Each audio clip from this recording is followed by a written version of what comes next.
ছেলে পাইলাম, মেয়ে পাইলাম, টাকা পয়সা সব, ক্ষমতাও পাইলাম, সম্মানের চেয়ার পাইলাম, কিন্তু আমার এই সম্মানের চেয়ারে কে বসাইছে? ওই মালিকের এখনো চিনলাম না। ওই মালিক আমার কত সুন্দর।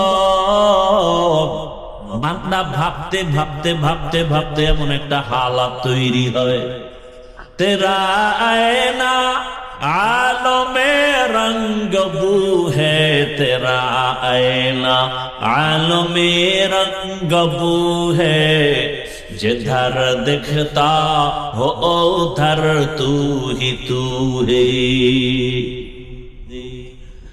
আল্লাহর মোহাব্বতের বান্দা। দুনিয়ার সবাই তো যেই জিনিস চায় ওই জিনিসের পেছনে দৌড়ায়। মূলত দুনিয়ার সবাই পাগলের মতো দৌড়ায়। কেউ টাকার পেছনে পাগল হয়ে দৌড়ায়। কেন বলে টাকার পাগল?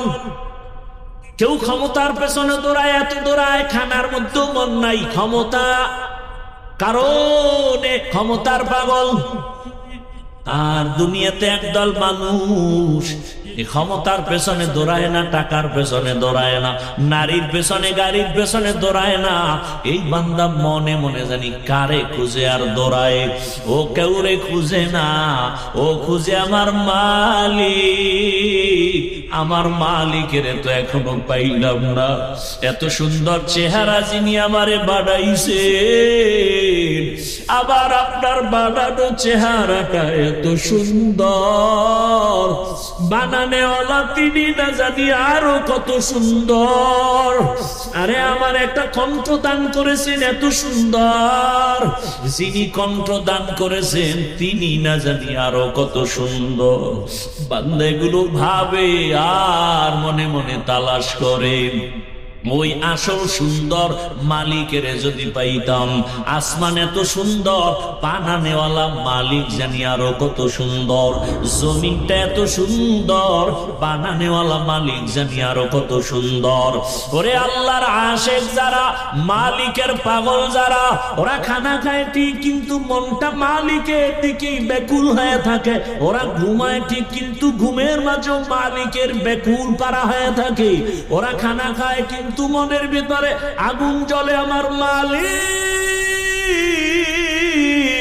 আমার আল্লাহকে কখন আমি পাই।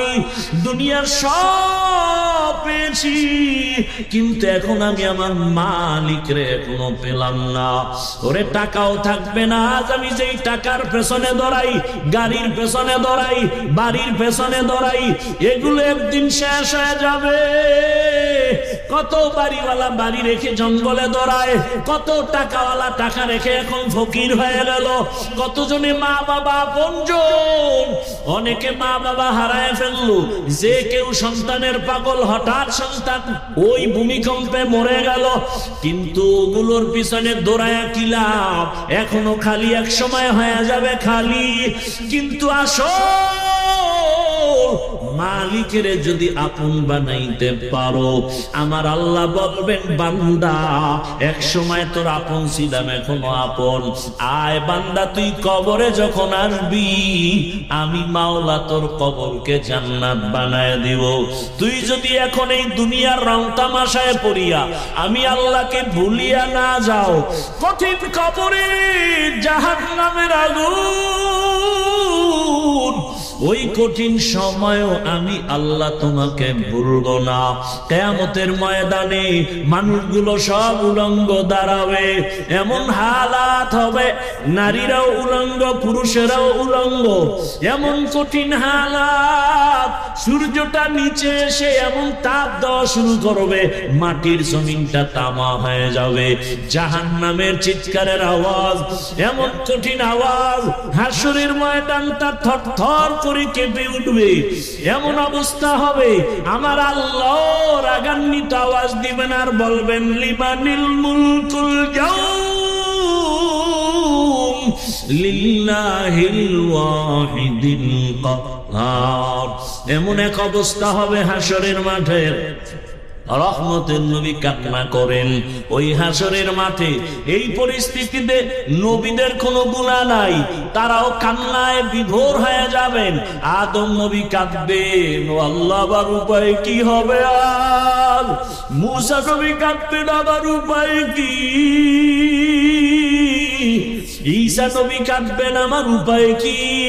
ইব্রাহিম নবী কাঁদবেন, আমার উপায় কি? ও নরসিংদীর বাবারা, নবীরা যদি কাঁদে তোমার আমার কি উপায় হবে? ওরে তোমার আমার তো কোনো আমল নাই, নামাজ নাই, রোজা নাই, তেলাওয়াত নাই, জিকির নাই। যতটুকু নামাজ পড়ি সে নামাজের ভেতরে খুশু খুজু নাই। ওরে আমি যদি এই অবস্থায় আমার মালিকের দরবারে দাঁড়াই, আমার মাওলা আর বরদাস্ত করবেন না। আমার আল্লাহ আবার রাগান্বিত হয়ে বলবেন, ওয়ামতাজুল ইয়াওমা আইয়ুহাল মুজরিমুন, এ গুনাহগারেরা নেককারদের থেকে আলাদা হইয়া যা। আজকে আমি নেককারদেরকে আরশে আজিমের নিচে ছায়া দিয়া বসাবো। আমি ওদেরকে জান্নাতের মেহমান খাতায় দিয়া যাব। আর তারা গুনাহগার বেনামাজির দল, আমি আল্লাহ পাক তোদের বাম হাতে আমলনামা দিয়া জাহান্নামের দিকে পাঠাবো। আমার আল্লাহ পাক যাদের বাম হাতে আমলনামা দিবেন এদের হালাত এমন হবে, আল্লাহ বলবে ওদের বাম হাতটা সোজা ভাবে হবে না, বুকের মাঝে ছিদ্র করে ফেল, ছিদ্র করিয়া বাম হাতটা ঢুকাইয়া পিঠের থেকে বের করে দাও। পিঠের থেকে বের করিয়া পিছনের হাতে যখন আমলনামা দিবেন আল্লাহ বলবেন, ইকরা কিতাবাকা কাফা বিনাফসিকাল ইয়াউমা আলাইকা হাসিবা। ও আল্লাহর বান্দারা, আজকে আমার এত সম্মান, দুইটা চক্ষু বন্ধ করে ফিকির করো রে বাবা। আজকে আমার ডানে কত মোহাব্বতের মানুষ, বামে সামনে পেছনে অভাব নাই, কিন্তু বাবা একদিন তো আমার এই সব সারিয়া বিদায় হয়ে যেতে হবে। আজরাইল যেদিন আমার মাওলার অর্ডারে এসে হাজির হয়ে যাবে, আমার গায়ের জামাটা প্লেট দিয়া কেটে কেটে রেখে দিবে, আমার হাতের ঘড়ি আর একজনের হাতে চলে যাবে রে বাবা। আমার আপন বন্ধুটা মোবাইল নাম্বারটা কেটে ফেলবে, আমার আপন জনেরা কাঁদবে, আর বাবা বলবে তাড়াতাড়ি কাফন কিনে নিয়ে আসো। ইমাম সাহেবকে বলবে জানাজা না দিয়া যাইও না, আমার সন্তান দুনিয়াতে বাঁচিয়া নাই। ও আমার কলিজার যুবক বাবারা, দুনিয়াতে তো রং তামাশার পেছনে কম ঘুরলা না, মনের মতো পার্কে দৌড়াইলাম, মনের আশা পূরণ করিয়া সারা রাত মোবাইলে গুনাহ করলা। ওরে বাবা, তুমি সারাটা জীবন দাড়ি কাটলা, নামাজ ছাড়লা, একবারও চিন্তা করলা না কোন দিন আজরাইল এসে ধরিয়া বসে। ওরে আজরাইল এসে যদি হাজির হয়, মা কান্না করেও ধরে রাখতে পারবে না, বাবায়া ধরে রাখতে পারবে না। রুহটা যখন নিয়ে যাবে মাও কাঁদবে আমারে, আর মা বলে ডাক দেওয়ার কেউ নাই, বাবাও কাঁদবে আমাকে বাবা বলে ডাক দেওয়ার কেউ নাই। ওরে কেউ কাঁদবে আর বলবে বাড়ির পেছনে তাড়াতাড়ি বাঁশবাগানে কবর খনন কর, কেউ বলবে তাড়াতাড়ি গরম পানি কর, মশারি টানা, জীবনের শেষ গোসল দেওয়া হবে। ওরে তোমার আমার লাশটা ঘর থেকে টেনে টেনে নামাইয়া গোসল দিয়া সাদা কাফনের প্যাকেট বানাইয়া যখন জানাজার খাটে উঠাবে, জানাজার ময়দানে নিবে, জানালা দিয়া মা কান্না করবে আর বলবে আমার বাবারে কই দাও, আমার বাবারে কোথায় দাও, একবারের মতো একটু চেহারাটা দেখাও। একবারে আমার বাবার চেহারাটা দেখি। ও যুবক বাবা, একবার মা দেখবে আর দেখা হবে নাই, শেষ। এবার জানাজা পড়াইয়া কবরের দিকে রওনা। কই মা, কই বাবা, কই বন্ধু, কই আমার আপনজন, কেউ নাই। ওই কবরে রাখিয়া পাড়াইয়া পাড়াইয়া মাটি দিয়া যখন সবাই বিদায় হবে, দুইজন ফেরেশতা প্রশ্ন করার জন্য কবরে চলে আসবে। আমার বান্দা যখন নামাজ না নিয়া গুনাহগার হইয়া কবরের বিছানায় যাবে, তখন বান্দা একটা জবাবও দিতে পারবে না। নবী বলেন তখন ওই গুনাহগার বেনামাজিরা ওরা শুধু আফসুস করবে আর বলবে হা হা লা আদরি, আফসুস আমি কিছুই জানি না, কিছুই জানি না। আমার মাওলা তখন রাগ হইয়া কুদরতের আওয়াজ দিয়া বলবে, কবরের ফেরেশতা, এই নাফরমানের দুনিয়াতে আমি কত আদর করেছি, আমার দেওয়া সূর্যের আলো, চাঁদের আলো, পানি বাতাস সব নিয়ামত দিলাম, আমার দেওয়া সব নিয়ামত খাইয়া নামাজ পড়ে নাই, রোজা রাখে নাই, তেলাওয়াত করে নাই, পর্দা করে নাই, আলেম উলামার কথাও মানে নাই, বিরোধিতা করত। এখন আর ছাড় দেওয়া যাবে না, সুযোগ দেওয়া যাবে না। আল্লাহ বলবে, ফেরেশতা, কবরের সাথে জাহান্নামের সাথে রাস্তা করে দাও। জাহান্নামের আগুন কবরটা পড়িয়া যাবে, কবরের ভেতরে সাপ। আমার আল্লাহ কুদরতের আওয়াজ দিয়া রাগ হয়ে বলবেন, কবরের মাটি, এই নাফরমানকে দুই দিক থেকে জোরে জোরে চাপ দাও। এত জোরে চাপ দিবে পাঁজরের হাড়গুলো চুরমার হয়ে যাবে। ওরে কবরের চিন্তায় রসুলের সাহাবী ওসমান রাদিয়াল্লাহু আনহু কান্না করলেন আজীবন। আবু বকরের কান্না, ওমরের কান্না, অথচ তাদের কত সুন্দর ইখলাস, তাকওয়া, আমল। আপনার আমার তাকওয়া নাই, ইখলাস নাই, আমল নাই, কান্না নাই। আল্লাহর আদালতে এই অবস্থায় গেলে কি উপায়?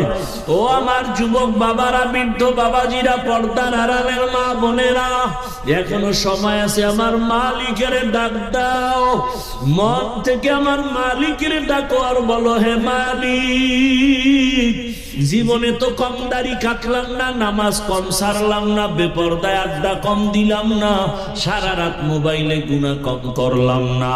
আজকে থেকে তওবা করলাম। আমার মতো কত জেনারেল লাইনের মানুষ চাকরি করে, ব্যবসা করে, নামাজ পড়ে, আমার কপাল কেন পুড়িয়া গেল? আজকে থেকে আর গুনাহ করব না। মা বাবার দোয়া নিয়া, শিক্ষকের দোয়া নিয়া, ওলামায়ে কেরামের দোয়া নিয়া, নবীর তরিকা মেনে, আদর্শ মেনে চলবো, ওলামায়ে কেরামের দোয়া নিয়া চলবো, পরামর্শ নিয়া চলবো, আর কোরআন হাদিস ইসলামের বিপক্ষে যাব না। ও আল্লাহর বান্দারা, তওবা করার মতো যদি করতে পারো, আল্লাহ পাক দয়ার দরজা খুলিয়া দিবেন। যদি তওবার নিয়ত অন্তরে থাকে, মুনাফিকি না থাকে, খাঁটি তওবার নিয়তে দুটো হাত আল্লাহকে দেখায় দাও। আয় আল্লাহ, আমাদের তওবা কবুল করে নেন, হাত দুটো কবুল করে নেন, তওবার উপরে মজবুত হইয়া চলার তৌফিক আমাদের দান করেন, আমিন। থানায় নিয়া যুবকের পুলিশ বেতের বাড়ি দেয়, অপরাধীকে কাঁদে না। কোরআনের বাগানে বসে বয়ান চলছে আল্লাহওয়ালা, 200 হাত দূরে বসে যুবক কাঁদে কেন? ওরে মারে কে? আল্লাহ মারে? ওয়াজ হচ্ছে আর অ্যাকশন শুরু হচ্ছে। এটা একটা অপারেশন থিয়েটার। দুনিয়ার হসপিটালে অপারেশন হয় বডির, আর কোরআনের বাগানে অপারেশন হয় কলবের, রূহের। হসপিটালে অপারেশন হয় দেহের, কোরআনের বাগানে অপারেশন হয় রূহের। হসপিটালে ওখানে অপারেশনের জন্য সময় দিতে হবে, টাকা ব্যয় করতে হবে, রক্ত যাবে, সেলাই লাগবে, এরপরে সাইন দিতে হবে নিদাবি, এরপরে কান্না শুরু হয়ে যাবে রোগীর আশপাশ যারা আপনজন তাদের। এখানে অপারেশন হবে, টাকা যাবে না, সময় যাবে, সাইন দেওয়া লাগবে না, কিন্তু অপারেশন সাকসেস যখন হয়ে যাবে তখনই চোখে পানি আসবে। যার চোখে পানি আসবে বোঝা যাবে অপারেশন কামিয়াব, কলবের অপারেশন সাকসেস। আল্লাহ হেদায়েতের দৌলত দিয়ে আমাদেরকে কবুল করে। যে আয়াত ও হাদিস পড়েছি তরজমাটা বলেনি। ইয়া আইয়ুহাল্লাযীনা আমানুত্তাকুল্লাহা ওয়া কুনু মা'আস সাদিকিন। ও দুনিয়ার মুমিনেরা, আল্লাহকে ভয় করো, তাকওয়া অর্জন করো। জমিনের মধ্যে যারা আল্লাহর প্রিয় বান্দা, সত্যবাদী মুমিন, তাদের বন্ধু হয়ে থাকো। নবীজি বলেন, মান তাশাব্বাহা বিকওমিন ফাহুয়া মিনহুম। যে ব্যক্তি যেই দলের সাথে চলাফেরা, মুহাব্বত, ভালোবাসা, উঠা বসা করবে, কিয়ামতের দিন তার সাথে তার হাসর হবে। আয়াত ও হাদিসের তরজমা শেষ, খুব খেয়াল করবে। হাদিসের উপরে কয়েক মিনিট কথা। নবীজি বলেন, মান তাশাব্বাহা বিকওমিন ফাহুয়া মিনহুম। যার সাথে উঠা বসা, ভালোবাসা, মুহাব্বত, কিয়ামতে তার সাথেই উঠা হবে। এটাকে আমরা বাংলায় কেমনে বলি? যার সাথে যার মুহাব্বত, তার সাথে তার। যাদের চলাফেরা, উঠা বসা আব্রাহাম লিঙ্কনের গণতন্ত্রের সাথে আছে না নাই? বলে গণতন্ত্রের জন্য আমরা জীবন দিতে প্রস্তুত, গণতন্ত্র রক্ষায় আমরা জীবন দিব। গণতন্ত্রের আবিষ্কারক আব্রাহাম লিঙ্কন, নাম শুনছেন কখন? জগৎ বিখ্যাত কুতুবুল আলম, পীরে কামেল না বেঈমান? বেঈমান। যারা এই গণতন্ত্রের পেছনে উঠা বসা, ভালোবাসা, মুহাব্বত, কিয়ামতের দিন আব্রাহাম লিঙ্কনের সাথে তার হাসর হবে। যার চলাফেরা, উঠা বসা শেখ মুজিবুর রহমান সাহেবের আদর্শ নিয়ে, আর গর্ব করে বলে আমি শেখ মুজিবের সৈনিক, তার আদর্শ আমরা বাস্তবায়ন চাই, কিয়ামতের দিন তাদের সাথে হাসর হবে। যার সাথে যার মুহাব্বত, জিয়াউর রহমান সাহেবের আদর্শের সাথে যাদের উঠা বসা, ভালোবাসা, মুহাব্বত, কিয়ামতের দিন তার সাথে হাসর হবে। এরশাদ সাহেবের আদর্শের উপরে যাদের চলাফেরা, উঠা বসা, মুহাব্বত, কিয়ামতের দিন তার সাথে হাসর হবে। লেনিনের, কালমার্সের, মাওসেতুনের আদর্শের সাথে যাদের সম্পর্ক, উঠা বসা, মুহাব্বত, কিয়ামতের দিন তার সাথে তার হাসর হবে। কি যুবক, ঘুমাও, তোমার চুলগুলো এমন কেন? বলে আমি ক্রিকেটারের মুহাব্বতে উঠি আর বসি, কিয়ামতের দিন তোমার ক্রিকেটারের সাথে হাসর হবে। আর যেই লোকটা টুপি পরে দাঁড়িয়ে রাখছে, ব্যাপার কি? আমি মদিনার আশেক, আমি ইসলাম চাই, আমি মা বাপ থাক না থাক আফসোস, আমার ইসলাম ঠিক থাকতে হবে। কিয়ামতের দিন ইসলামের ধারক বাহক রাসূল, সাহাবা, উলামাদের সাথে হাসর হবে। সন্দেহ? আল্লাহ বুঝার তৌফিক দান করুন। একটু রাজনীতি করতেছি না কেন? সমস্যা কি?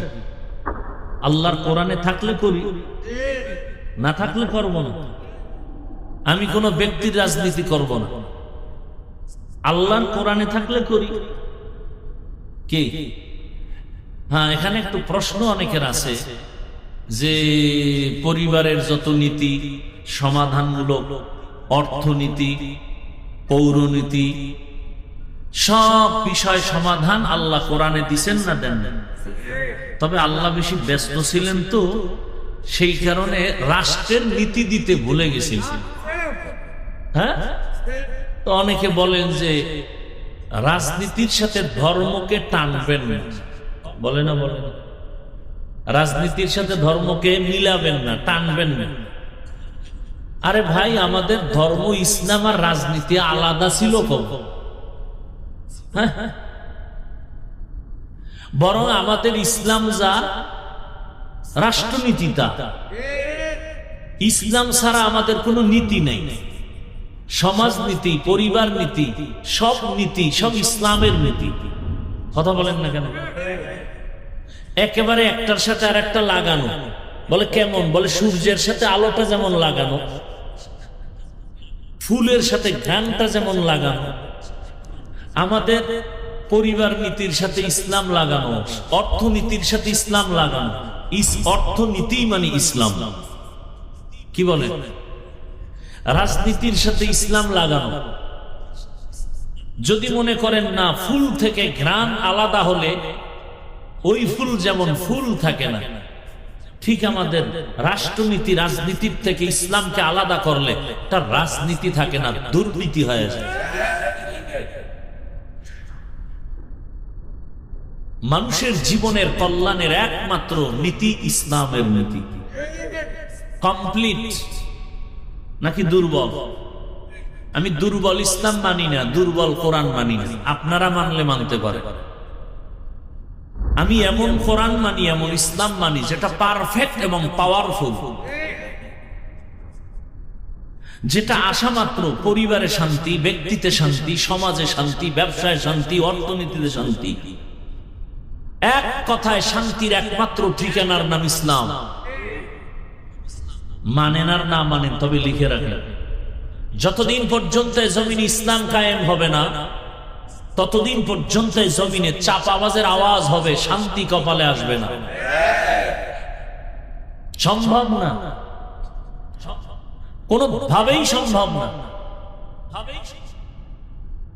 ইসলাম মানতে সমস্যাটা কি আপনাদের বলেন? নামাজের ইমামতি মানছেন না আলেমরে? কি ইমানের পরেই নামাজ? একজন আলেমের পিছনে নামাজ পড়তে বাধা। বিবাহের সময় ইমাম মানছেন কারে? আলেম। বাধা সেখানে বাধা নাই, সংসদে আলেম গেলে বাধা কেন? রাষ্ট্রের ইমাম মানতে আলেমকে ইমাম মানতে বাধা কেন? হ্যাঁ, আলেমরা পারবে না কিছু না? আপনারা কি পারছেন? আপনারা কি পারছেন? বাবার সামনে মেয়েকে উলঙ্গ করে ধর্ষণ করতে পেরেছেন। স্বামীর সামনে তার স্ত্রীকে উলঙ্গ করে ধর্ষণ করতে পেরেছেন। আপনারা কি পেরেছেন? ব্যবসায়ী দোকানে লুটপাট করতে পেরেছেন। কোনদিন এটা আলেমের দ্বারা সম্ভব? কোনদিন সম্ভব না, কল্পনাই করা যায় না। বরং ইসলাম আসলে এই পুরা বাংলাদেশ হবে বেহেশতের বাগান। হিন্দু শান্তিতে থাকবে, খ্রিস্টান শান্তিতে থাকবে, ইহুদি শান্তিতে থাকবে, সমস্ত গরিবরা হবে ধনী। বাংলাদেশে একটা গরিব থাকবে না, যাকাত নেওয়ার টাকা খাওয়ার লোক থাকবে না, সব ধনী হয়ে যাবে। আগামীকাল সকালবেলা পূর্ব দিক থেকে সূর্য উঠার মধ্যে যেমন সন্দেহ নাই, ইসলাম কায়েম হলে সব গরিবরা ধনী হবে, এ কথায় কোনো সন্দেহ নাই। যে সন্দেহ করবে সে বেঈমান। ইসলামের অর্থনীতি গরিবের জন্য। সমস্যা হলো বিড়িখোরেরা ভাবে আছে ইসলাম আসলাম গো বিড়িখোরের উপায়। শাহ আতাউল্লাহ বুখারী রাহমাতুল্লাহ আলাইহি বয়ান করতেছেন জান্নাতের বয়ান। মা তাশতাহি আনফুসুকুম, কি জান্নাত আল্লাহ দিবেন, সেখানে ডুববা, যা চাইবা তাই পাইবা। একজনে কয় বিড়ি ভামনি। যেমন প্রশ্ন তেমন জবাব। হুজুর কয় বিড়ি পাইলেও পাইতে পারো, তবে আগুন আনতে গেলে তো জাহান্নামে যেতে হবে। আর জাহান্নামে যখন বিড়ি ধরাইতে যাবি তখন টের পাবি কত ধানে কত চা। আচ্ছা বলেন তো, এই প্যান্ডেলে কোনো বিড়িখোর সম্মানিত ব্যক্তি আছে না? এখানে আসার পরে কয়টা বিড়ি টানছে? কেন কেউ মাইকে বলছে বিড়ি টানলে ফিলামু? টানে না কেন? হ্যাঁ, বাংলাদেশে ইসলাম আসলে তো পুরা দেশটা এরকম পরিবেশ হবে, বিড়িখোর নিজের থেকে বলবে যে বিড়ি টানা যাবে না, মদখোর নিজের থেকে বলবে না এই পরিবেশে মদ পান করা যাবে না। ইসলাম এটাকে দেখেন, এই যে সারা এত রাত প্রচন্ড শীত, এরপরও আপনারা বসে আছেন পৃথিবীর থার্ড ক্লাসের বিছানার মধ্যে, কোয়ালিটিহীন ব্যবস্থাপনায়। এটা কোয়ালিটি না। আপনাদের কোনো টাকাওয়ালা যদি এই মানুষগুলোকে বসাতে চাইতেন তা আপনাদেরকে ফ্রি গাড়ি দিতেন, ফ্রি গাড়ি দিয়ে আনতো, তাও কিন্তু এই বেহেশতি মানুষ আসতো না, সব গাঞ্জাখোরেরা এসে বসে থাকতো। এরপরে বসার জন্য ভিআইপি ব্যবস্থা, ভিআইপি চেয়ার, নন ভিআইপি পেছনে, এরপরে নাস্তা। যদি নাস্তা দেরি তো চেয়ারের বাড়ি। এরপরে আবার যদি বাইরে বাইরে শুরু হয়ে যায়, আবার একজনে ভিডিও করে দেখায়, দেখেন তো আমরা নিজেদের দলওয়ালারা কত বড় বেয়াদব, নিজেদের অপকর্ম আবার দেখায়। আপনাদের ফ্রি গাড়ি দিছে, বসার স্থান ভিআইপি। পৃথিবীতে এর থেকে নরমাল কোনো বিছানা হতে পারে? অনেকে ঘাসের উপরে, মাটির উপরে বসছেন। নাস্তা কতবার দেওয়া হয়েছে? দেওয়া হবে? হবে না? বড় কঠিন বিষয়। নাস্তাও দেওয়া হবে না। হ্যাঁ, আচ্ছা, এতগুলো মানুষকে নিয়ন্ত্রণের জন্য ওই সাহেবের পুলিশ লাগতো না? পাওয়ার থাকলে র্যাব, আরো হেডম থাকলে আর্মি, আরো হেডম থাকলে বিডিয়া, আরেকটু হেডম থাকলে কুত্তা। কারণ মানুষের উপরে বিশ্বাস নাই, বডিগার্ড বডির উপরে মেরে দিবে। তো কুকুর বেঈমানি করবে না। নিরাপত্তার জন্য কুকুর বেঈমানি করে নাই, আজও পর্যন্ত শুনি নেই। সারা রাত মালিকের জুতার বাড়ি খাইয়া কুকুর মালিকের বাড়ি পাহারা দেয়, কোনোদিন মালিকের ক্ষতি করে না। আর মানুষেরটা খাইয়া বডিগার্ড বডির উপরে ছুরি মারে। এখানে এতগুলো মানুষকে নিয়ন্ত্রণের জন্য কোন প্রশাসন, পুলিশ, কোন আওয়াজ নাই, চুপচাপ সবাই অধীর আগ্রহে বসে আছে। কই গেছে ঘুম, কই খানা, কোনো পেরেশানি নাই, কষ্ট নাই, ঠান্ডার ভেতরে চুপচাপ বসে আছে। চুপচাপ, এটা কেমনে সম্ভব? নগদ প্রমাণ, ইসলাম মানলেই সম্ভব। এটা ইসলাম পারবে, কসম আল্লাহর, আর কেউ পারবে না। কে পারবে? ইসলাম। ইসলাম দেখায় দিছে, এর নাম শান্তি। এটা ইসলাম পারে। কে বড়, কে ছোট, কে ধনী, কে গরিব, সব একাকার হয়ে বসে আছে। মানুষ পাগল হয়ে যায় না খাইয়া, খাওয়ার জন্য এত পাগল। মসজিদে গিয়েও খানা, হাটে আর চাটে। আর এখানে কোনো পেরেশানি নেই, ঠান্ডা প্রচন্ড, শিশিরের পানি ঝরছে, বসার বিছানা চরম থার্ড ক্লাসের বিছানা। পৃথিবীর কোন অনুষ্ঠানে এই বিছানা দিলে জুতা ছাড়া উপায় নেই। এটা কিভাবে সম্ভব? কিভাবে সম্ভব? এর নাম ইসলাম। এর নাম কি? ইসলাম কি বলে? দুজন এক জায়গায় হলে কি দাও? কি দাও? সালাম মানে কি? এই শান্তি শুরু। শান্তি। ইসলাম বলে বড়রা ছোটদেরকে মায়ার নজরে দেখো, ছোটরা বড়দেরকে সম্মানের নজরে দেখো। মাল্লাম ইয়ারহাম সগীরানা ওয়া লাম ইউক্কির কাবীরানা ফালাইসা মিন্না। আল্লাহর জাতের কসম, দুনিয়ার সব বড়রা ছোটদেরকে যদি মায়ার নজরে দেখে, কোনদিন বড়রা ছোটদের উপরে জুলুম করবে না। সব ছোটরা বড়দেরকে সম্মানের নজরে যদি দেখে, কোনদিন ছোটরা বড়দের সাথে বেয়াদবি করবে না। এটা ইসলাম পারে, আর কেউ পারে না। ইসলাম বলে কর্মচারী কাজ করবে, তাড়াতাড়ি ঘাম ঝরার আগে বেতন দাও। কর্মচারীর বেতন যদি আগে দিয়ে দেন, কোনদিন কর্মচারী কাজে ফাঁকি দিবে না। আর যদি বেতন নাই রাখেন, তাহলে কাজে ফাঁকি দিয়ে মোবাইল চালাবে। ইসলাম আসলে সব মানুষ শান্তিতে চলবে। রাত্র 1টার সময় এখান থেকে নারী হেঁটে যাবে, ওর দিকে কেউ চোখ তুলে তাকাতে পারবে না। চোখ তুললে ওর চোখ উপরে ফেলা হবে। এর নাম ইসলাম। চুরি করবে, হাত কাটা হবে। একজনে কয় ইসলাম আসলে উপায় নাই, হাত কাটবে। এদেশে হাত আর থাকবে না। সৌদি আরবে কি হাতওয়ালা মানুষ নাই? আরে ভাই, এক চোরের হাত কাটবে বাইতুল মুকাররমে, ঘোষণা দিয়ে। এক চোরের হাত কাটলে পুরো দেশ ঠান্ডা হয়ে যায়। এর নাম ইসলাম। আর কোনদিন মা ধর্ষিতা হবে না, বোন ধর্ষিতা হবে না, শিশু ধর্ষিতা হবে না, হিন্দু নিরাপত্তাহীনতায় ভুগবে না, ব্যবসায়ী চাঁদাবাজি ধান্দাবাজির পেরেশানিতে ভুগবে না। কখন এটা হবে? ইসলাম আসে। কথা ঠিক না? হ্যাঁ, তবে এখানে একটা ফাঁক আছে। ফাঁক কি? আপনি ইসলাম রাজনীতি ইসলামেরটা করেন না, আপনার সাথে কোনো ঝগড়া নাই, খুব খেয়াল করবেন। কিন্তু যদি বলেন আমি ইসলামের রাজনীতি পছন্দ করি না, তাহলে আর আপনার সাথে কোনো আপোষ নাই।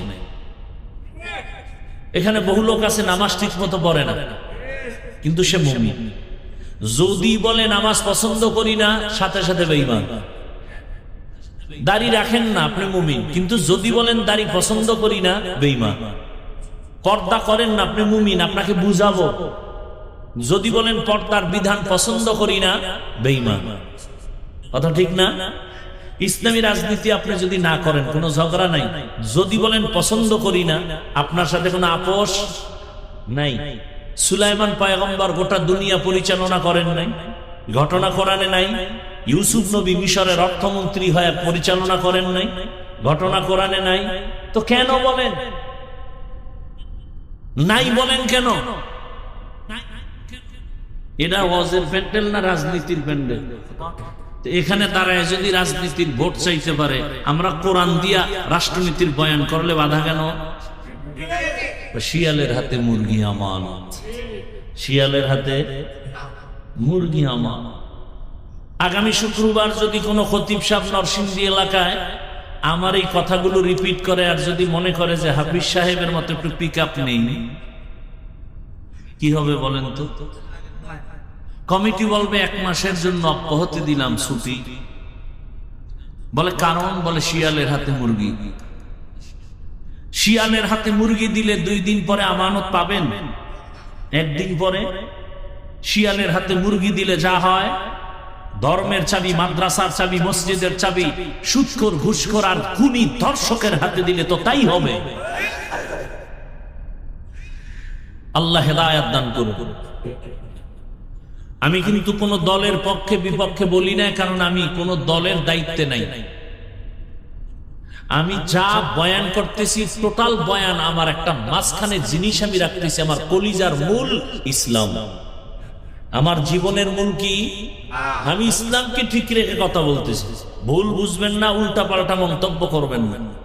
আমার জীবনের মূল ইসলাম। আমার ইসলাম ঠিক, সব ঠিক। কি বলেন? আচ্ছা, বাবার সাথে তর্ক হয় কিনা সন্তানের?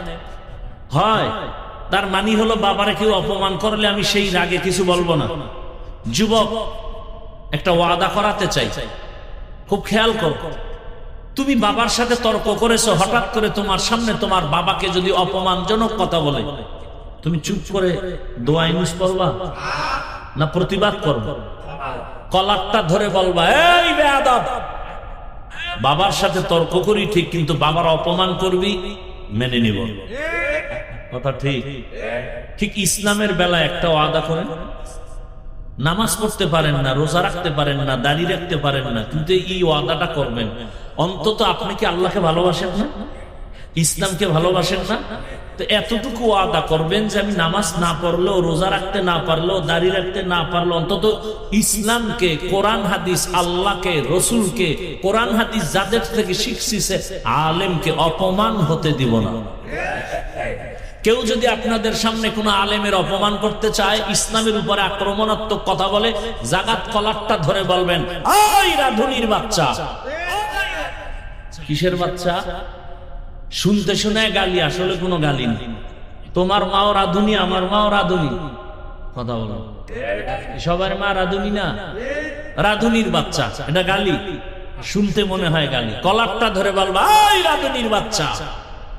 আমি দাঁড়িয়ে রাখতে পারি না, নামাজ পড়তে পারি না, কিন্তু আমি আল্লাহকে ভালোবাসি। আমার আল্লাহ, আমার ইসলাম, আমার কোরআন, আমার রসুল, আমার ওলামা, এদের ব্যাপারে কথা বললে চামড়াটা তুলে ফেলবো। ভয় পাইতেছে? এমনও ভয় পা। জুলাই স্বাধীন করলেন কি আজীব না? একটু ভয় আছে। যদি ভয় নাই না, একটু তো ভয় লাগে যদি আবার পাথর মারে, যদি আমার সন্তানকে গুম করে, যদি এমনটাই হয়, তা আমি মনে করি জুলাই স্বাধীন কমপ্লিটলি সাকসেস নয়। যেই সফলতা নিয়ে আশা করে স্বাধীন হয়েছে, সে সফলতা আসেনি। আসছে যদি এসেই থাকে, স্বামীর সামনে স্ত্রীকে ধর্ষণ করা হলো কেন বলায়, বাবার সামনে মেয়েকে ধর্ষণ করা হলো কেন বগুড়ায়, বোঝা গেল স্বাধীন কামিয়াব হয়নি। নতুন করে প্রস্তুতি নাও, আর একটা স্বাধীন করতে হবে, চূড়ান্ত সফলতার স্বাধীন। যেই স্বাধীন হলে মা নিরাপদে থাকবে, বোন নিরাপদে থাকবে, স্কুল নিরাপদ, কলেজ নিরাপদ, হিন্দু নিরাপদ, খ্রিস্টান নিরাপদ, ব্যবসায়ী নিরাপদ, চাকরিজীবী নিরাপদ, আলেম নিরাপদ, ছাত্র নিরাপদ। ওই স্বাধীনতার জন্য প্রস্তুতি নাও, আর ওই স্বাধীন হবে চূড়ান্ত সফলতার স্বাধীন, আর ওই স্বাধীন হবে একমাত্র ইসলামের স্বাধীন। কিসের স্বাধীন? আমার কথাগুলো কি উল্টা পাল্টা? ধরায় দাও, এখন কানে ধরে উঠবস করব। কোন দলের পক্ষে বিপক্ষে বলেছি? আমার মূল কথার মূল কি? ইসলাম। আমি ইসলামের পক্ষে বলতেছি, আমার রসুলের পক্ষে বলতেছি, আমার আল্লাহর পক্ষে বলতেছি, আমার কোরআনের পক্ষে বলতেছি।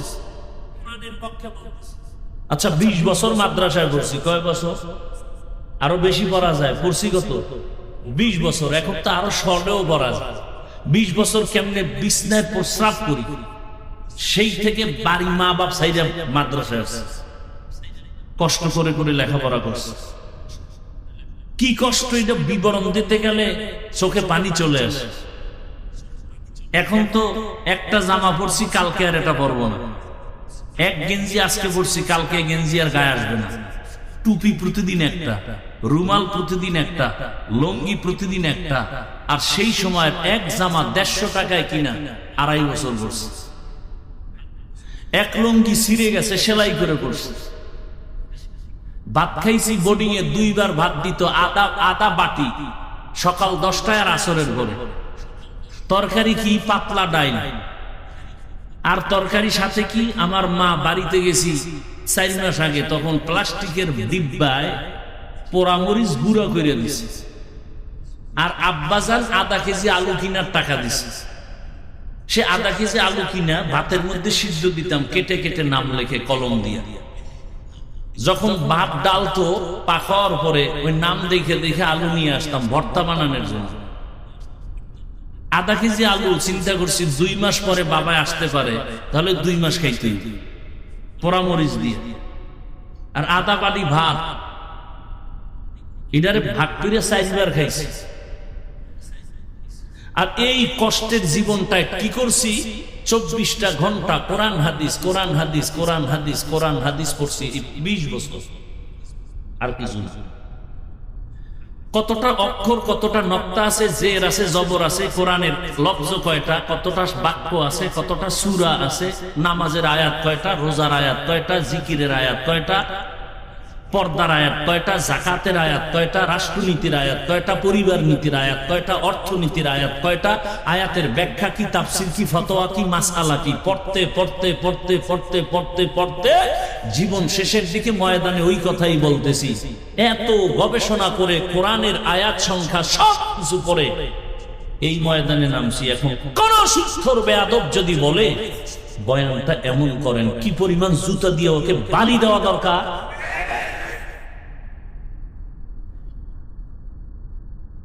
আল্লাহ হেদায়েত দান করবে। তা আলেমকে যখন স্টেজে উল্টাপাল্টা করে, আপনারা মোয়া চা বানার মজা নেন। সব ময়দানের মানুষ যদি দাঁড়ায় বলতো, এই বেয়াদব, আল্লাহকে চিনছি, কালেমা শিখছি, নামাজ শিখছি আলেম থেকে, অপমান করলি কেন? বিচার না হওয়া পর্যন্ত তোকে এখান থেকে বিদায় করা যাবে না। এক বেয়াদবকে সোজা করতে টোটাল দেশ সোজা হয়ে যায়। ভয় পাইতেছে। ভয়কে জয় করতে হবে ইসলাম দিয়ে। ভয়কে জয় করতে হবে ইসলাম দিয়ে। আল্লাহ বুঝার তৌফিক দান করেন। লঙ্গির ভিতরে গোবর লাগছে, গোবর পাক না নাপাক? এই নাপাক দূর করতে কি লাগবে? পানি। অচেনা পথে ঘুরতে ঘুরতে আধা ঘন্টা পানি নেই, গাছের নিচে বয়ে জিমাইতেছে, আহারে পানি পাই না, উপায় কি? একজনে তুমি পাগল হয়ে গেছো, এত মেহনত করো, তোমার নিজের কাছেই তো স্পেশাল পানি আছে। আছে না নাই? কি পানি? প্রস্রাব। ভাই বুদ্ধিটা তুই আধা ঘন্টা আগে আসিলি, এই বুদ্ধি সেই সময় দিলে আমার তো ঘাম ছুটানোর দরকার হতো না। উনি প্রস্রাব দিয়ে গোবর ধুইয়া ফেলছে। বলেন তো কত পাক হয়েছে? হয়েছে পাক না নাপাক আরো ছড়ায় গেছে? ভালো করে মনে রাখো জাতি, গোবরের নাপাক প্রস্রাব দিয়ে ধুইলে যেমন নাপাক আরো ছড়ায়, দুর্নীতিবাজ, চাঁদাবাজ, ধর্ষক, খুনি, চরিত্রহীন লম্পটকে যদি বলো আমারে নরসিংদী এই শহরটাকে পাক বানায় দাও, আরো না পাক হব। বুঝেন কিছু? কি বুঝছেন এতক্ষণ আলোচনায়? ভোটের আগের রাতে সেই পচা পায়খানার টাকা খেতেই হবে। ভোটের আগের রাতে টাকা খাবেন না বলেন? সেই রাতেই তো বরকতের টাকা খাবেন আর ইজ্জত বিক্রি করবেন। এরপরে দেখবেন একসময় আপনার মাইয়ের উপরে হামলা। কিও ভাই, ভোটের আগে না তোর মাইয়ার ইজ্জত কিনে নিছি?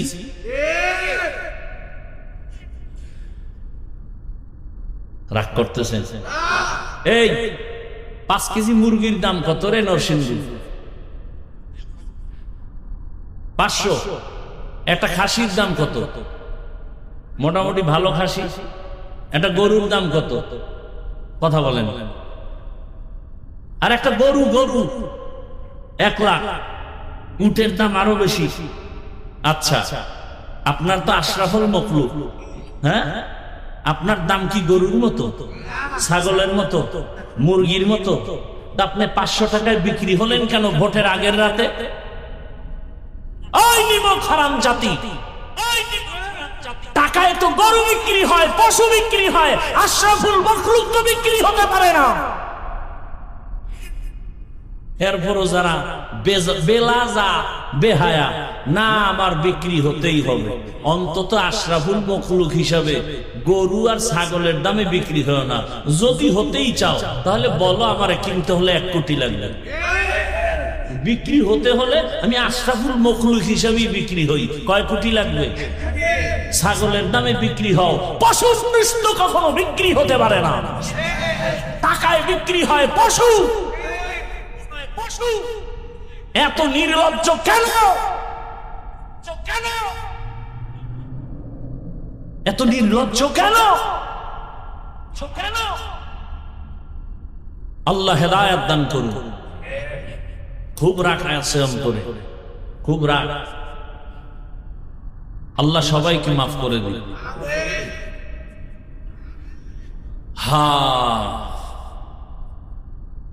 এই বয়ানগুলো ওই দিন কাজে লাগবে যেই দিন পরিবেশ ভালোর মধ্যে ঢুকবেন।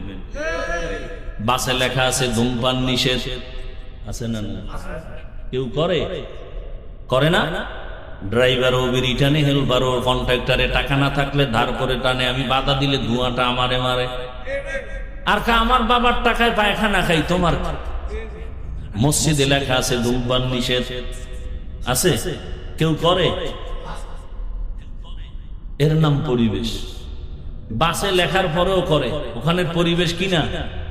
এটাকে বাংলায় বলে সৎসঙ্গে অসৎসঙ্গে সোহবতে সালেহ তোরা সালেহ কুনা, সোহবতে তালে তোরা তালে কুনা তেগ জামানা, সোহবতে বা আউলিয়া বেহতেরা সদ সালা তাআত বেরিয়া। এবার মোনাজাত দিয়ে দিলে তো হয়। কেন এতক্ষণ কি ফাও আলাপ করছি? হ্যাঁ, তা আর একটু বসবেন। আল্লাহ সবাইকে কবুল করে। সৎসঙ্গে অসৎসঙ্গে ভালো করে মনে রাখবেন।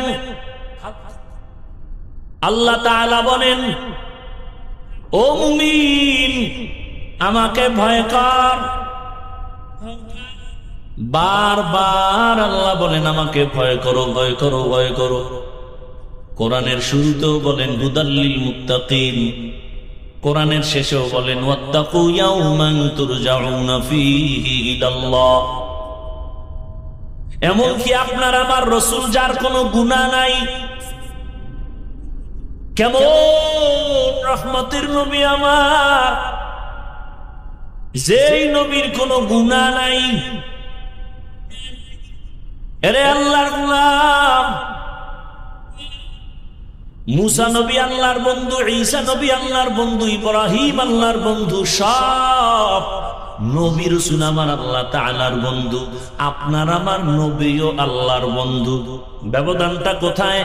সব নবী রাসূল আমার আল্লাহ তাআলার আশিক, আর আমার আল্লাহ একা হলেন শুধু মুহাম্মদের আশিক। ইমামুল আউয়ালিনাল আখিরিন বহরে সদকা রহমাতাল লিল আলামিন সাইয়্যিদুল কাউনাইন খাতমুল মুরসালিন আখির আমদ বুদে ফখরুল আউয়ালিন। ভাইরা আমার, আল্লাহ বলেন আমাকে ভয় করো। যে নবীর কোনো গুনাহ নাই সেই নবীকেও আমার আল্লাহ বলেন, নবী আপনি আমাকে ভয় করেন। ইয়া আইয়ুহান নাবিয়্যুত্তাকিল্লাহ ওয়া লা তুতিইল কাফিরিনা ওয়াল মুনাফিকিন।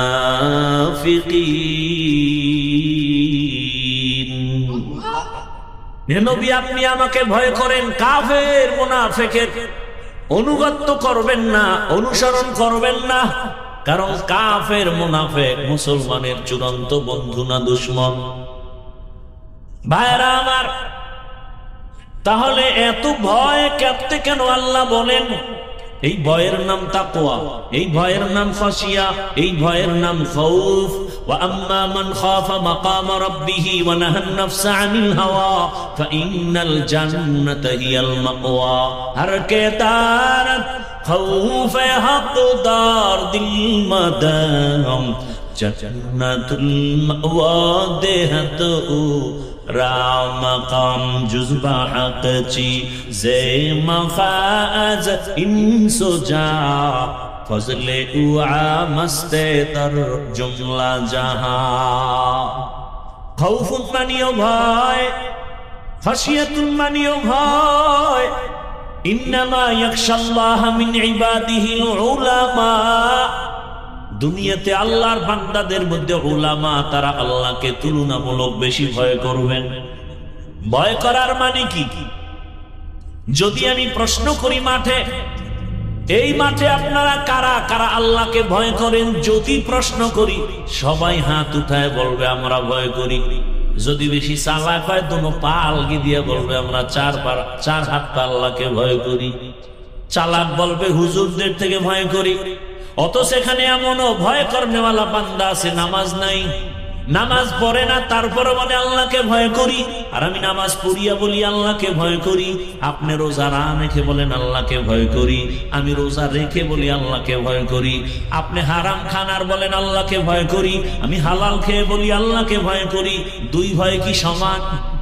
মূলত আপনি ভয় করেন না। কারণ কি?